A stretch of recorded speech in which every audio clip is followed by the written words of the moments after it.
If you have a fire in your home, or if a tornado strikes and destroys everything that you own, there are certain programs in place to help you, to assist you in putting the pieces back together.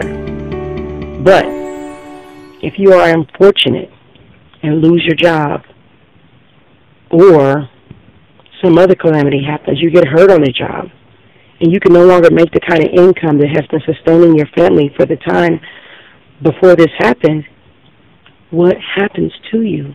Where do you go?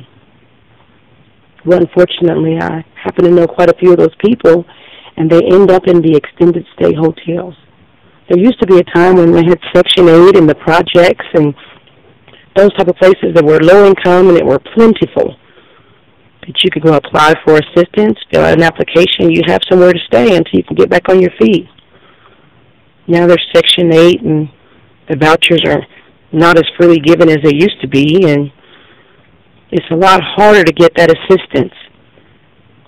So we have a generation of people who are raising their kids, their families, in these hotels.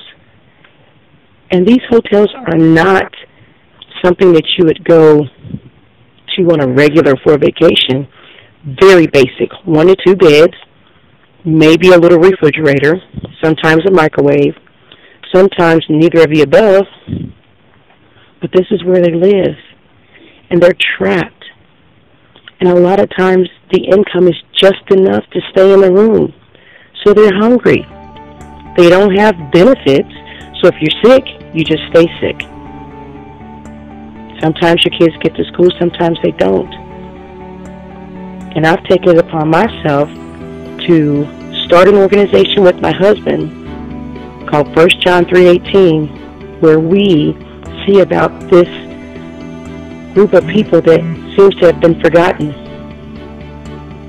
This is our story. Do you feel that in this day and age, enough of the pastors of the churches are taking care of the community at large?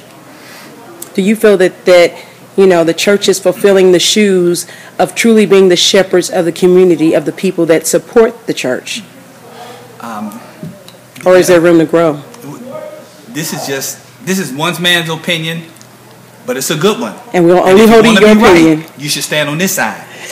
We definitely all could do better.